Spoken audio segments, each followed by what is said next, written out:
it's Lisa, and I have Lori with me, and today I'm going to be the student and Lori's going to be the instructor, and we're going to walk you through BERNINA Mastery on the 4 series and above, the jumbo bobbin machines. So this shutdown thing has been pretty difficult for a lot of you to get to classes to support your new BERNINA purchases.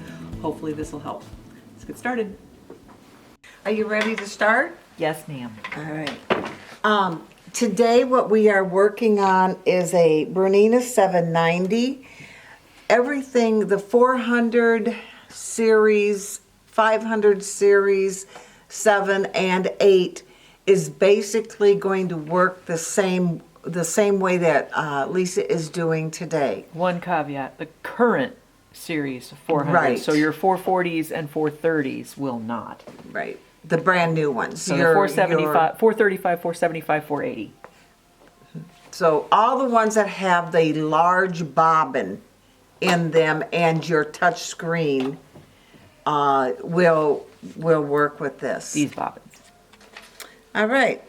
So what we do in the class is we go through the sewing manual that BERNINA has provided.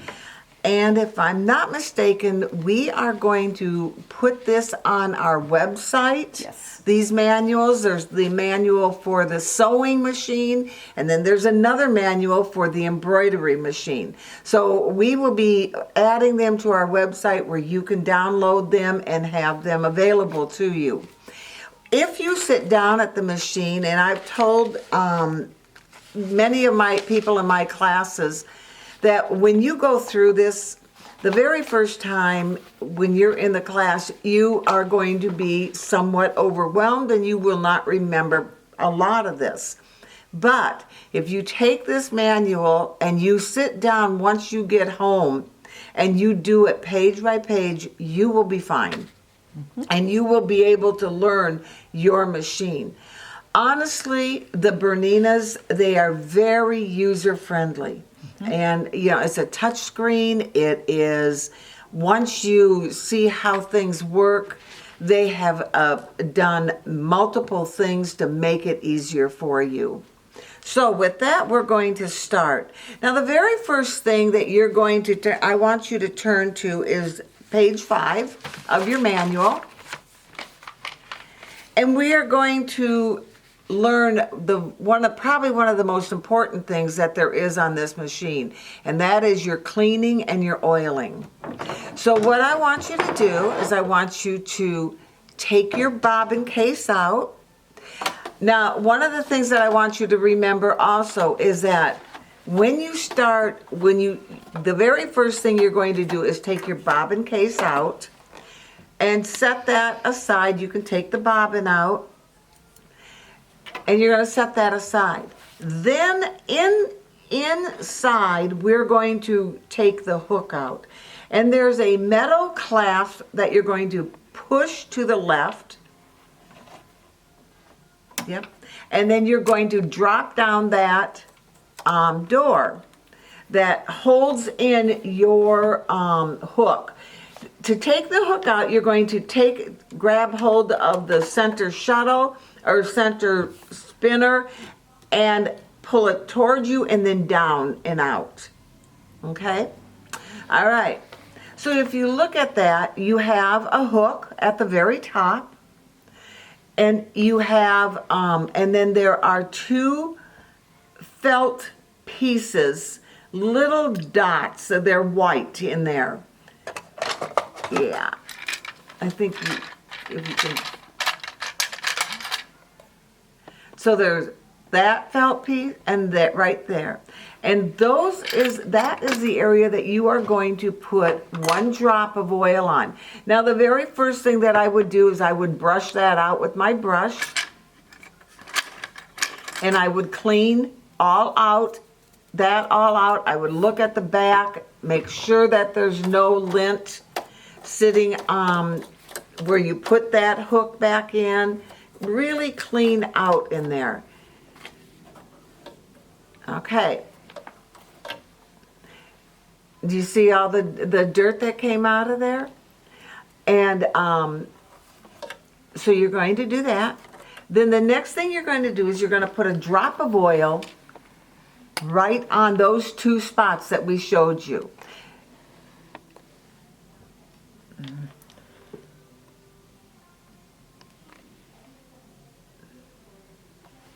Okay.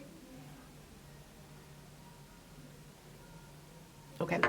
And you want to show them where the oil there, Where'd my pointer? There it is. There. so you can see the oil inside there and right there. Then you're going to take a drop and put a drop right on the silver area, the metal area where where you put that shuttle back, the hook back in. I'm pointing at it. Right in there, you're going to put a drop of oil right there. Okay. All right, and then we're going to take the stitch plate off. Which you do by pushing on the back. And you're going to clean out really good in there. Get all that lint out. And if it drops down, you might want to brush out inside of it again. You might want to do the top part first and then go down to where the hook sits in.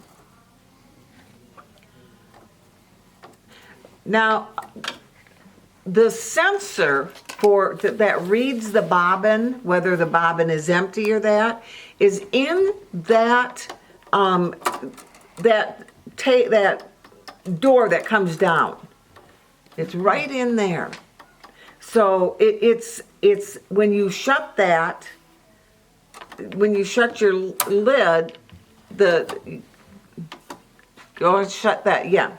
That's where your sensor is, and that is what's reading whether your bobbin is getting low or not. It also is, so that's a good place to wipe that off, and so that you know that that's clean.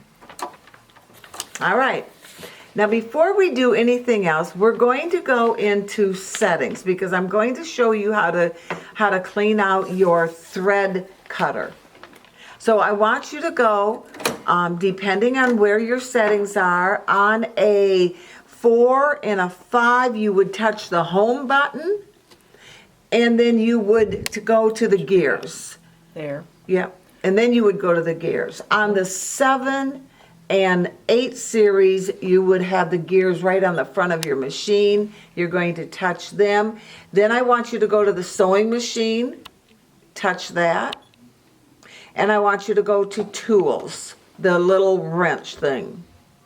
And if you look in the upper right-hand corner, there is a brush. It looks like a paintbrush, actually. Touch that. This is where it is going to take you through cleaning your thread cutter. Your thread cutter is right underneath the stitch plate. Lisa, can you point to where the thread cutter is area? So what's going to happen is that when we do this, it is going to move that thread cutter. It's going to open it up so that you can get in there and clean it. You're going to drop your feed dog. I tend to take the needle out. You don't have to, but you know, if you feel better, more at ease with that, then you can. You are also going to go down to step 2. You're going to take your stitch plate off. You're going to go to step 2, and you're going to touch very lightly that blue. Did you see how that blinked? It kind of went a blip on it. Now you're going to touch your scissors on the front of your machine, and that has opened up that thread cutting area. And you're going to just brush that out.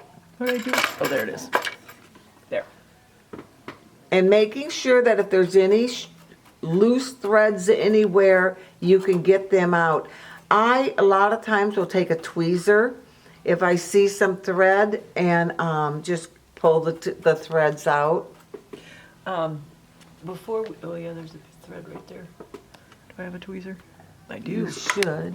I do. Before we get any further into this, we're going to tell people, can I get that? No, that's not your bobbin thread. There it is. Yeah.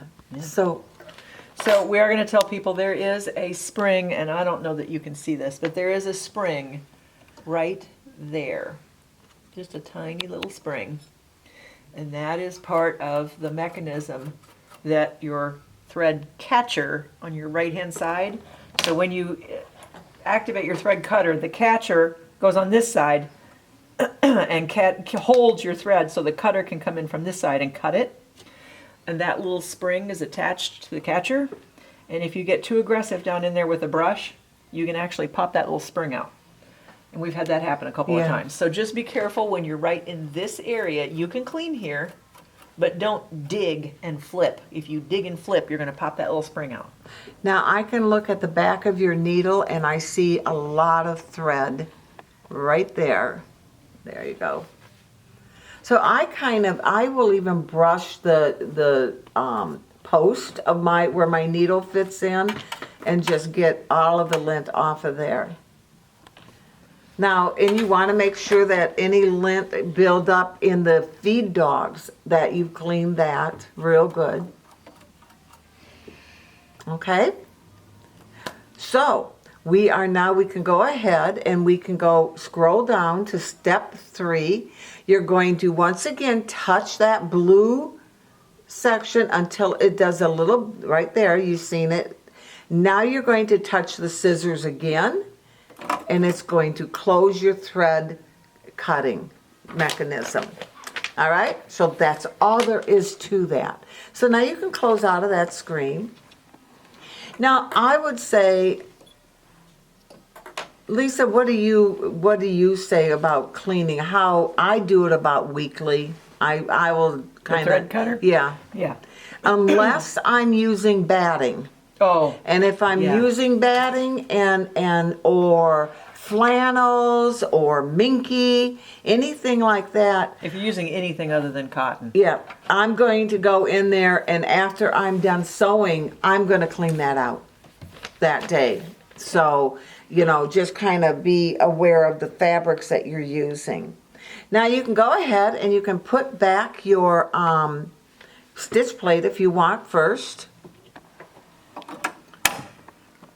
That's the nice thing about our Berninas, is that the stitch plate, there's no screws that you have to unscrew to try to get it off. Just pops on and off. Now the hook, when you're putting the hook in, if you look inside, there is a metal, a silver on the inside of the machine, actually. There's a silver, that's your magnet, and right below it is kind of like another silver little ball, dot. I line that up so that it's at 6 o'clock. There's the magnet and the silver dot. If you line that up at 6 o'clock, there is a hole at the very bottom of your hook. That, if I line that up with that hole on the hook, I can almost every time get it in right away, get this hook in. There's also a little nodule at the 4 o'clock on your hook, and then also on inside. That fits kind of over that. And then the hook area is like between an 11 and a 12 o'clock. So I can know that I have that in right before I ever move forward with the cleaning. All right, now you're going to put it in bottom first. You'll never use the spindle. You'll just line it up and put it in there.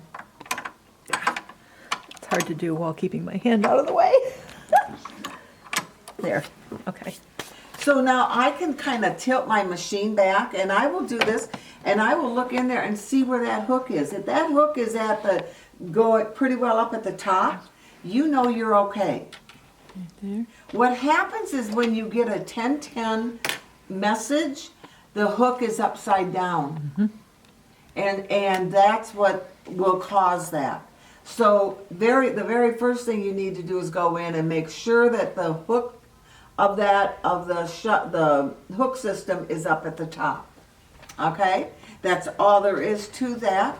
You can now go ahead and close the door and snap it in, and there you are.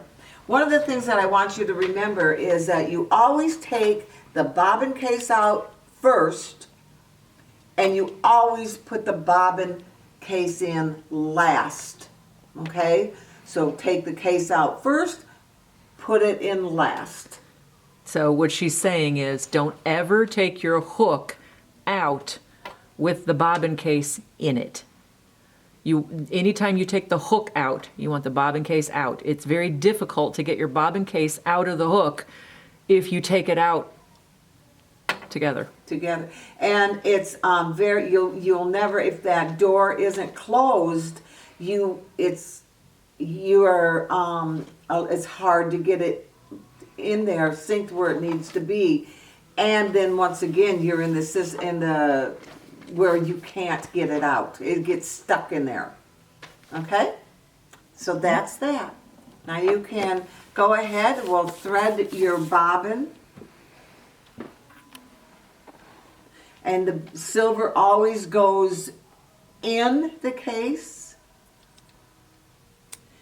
You will wrap it around, and you will go underneath the silver spring thing and pull it up into there. And you then now have your bobbin is threaded. Now go ahead and the silver, if you look at the silver bar, there is it goes horizontally, and on the right hand side it has a spring action. That's what releases your bobbin case. On the left hand side, if you push it in, that is what will lock your case into position. Then you go, once that's in there, you cut your thread. And then close the door, because your sensor will not work without that door closed. All right, now we can go ahead, we can put if you want to put that acrylic table back on. Mm-hmm.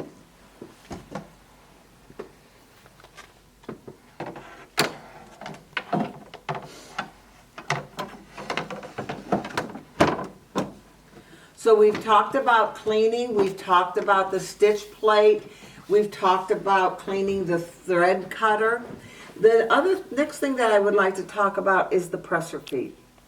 You have multiple different presser feet. You have a presser foot that has a number. Then you have a presser foot that has a number plus a letter. And then you have a presser foot that has a number plus the letter D.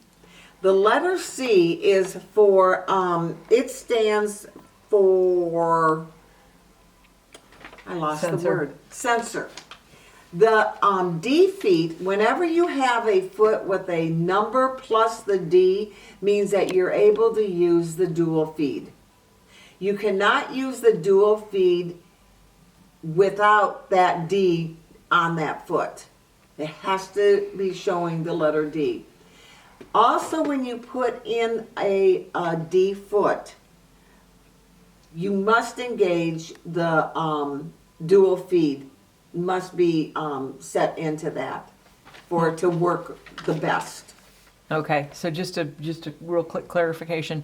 So the C foot is talking about the sensor, which is this glass looking thing up at the top.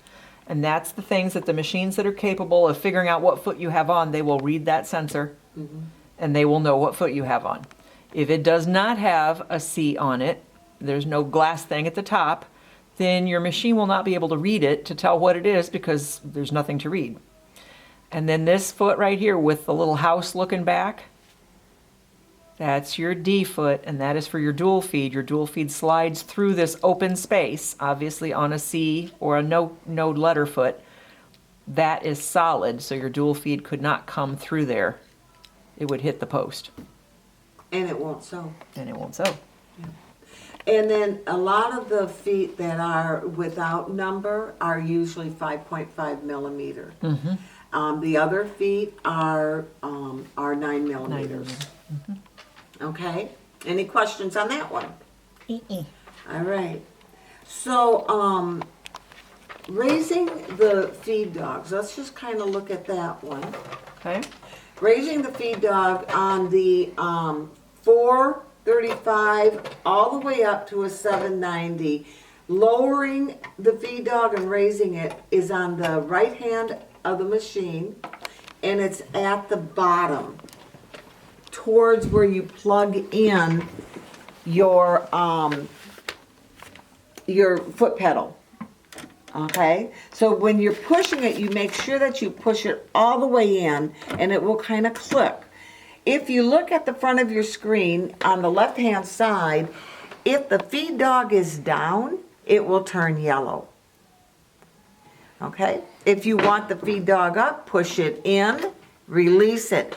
One of the things that people think that is once they've released it, the feed dogs don't automatically go up.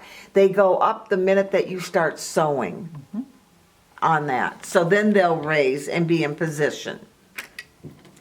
All right, any questions on that one? Now, when is it that you don't use, that you want the feed dogs down? Free motion quilting. Free motion, when you're using your BSR. Embroidery. Free motion embroidery. If you're doing, or if you're doing thread painting or Thread something painting. on that order. Okay. Let's look at needles and thread. Now, Lisa has done an extensive teaching on needles and thread. And so I would suggest, we're not going to go into a lot of that.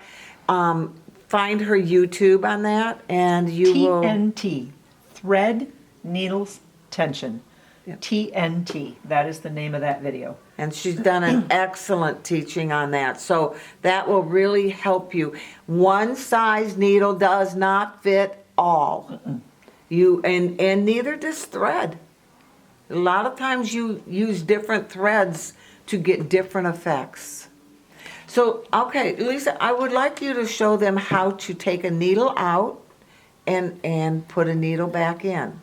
Now, on your 700 and your 800 series, there's a little, it's like a star tool that you would put in on the side in a little screw, and that loosens that, and then you would put the needle flat side back, and you would insert that all the way up until it can't go up any further. On the 4 and 5 series, there's a little lock nut that you loosen. It's a little black nut type thing that you loosen, and you bring the needle down and then put it back in the same way. All right, let's go ahead and let's do some threading. Let's do a bobbin. Now, you do realize that when you cut your thread, you always cut it before, and you never pull your thread back out back up through the tension disc. It never comes this way. It always comes through the this needle. So you cut the thread at the top of where it's threading in, and pull it through.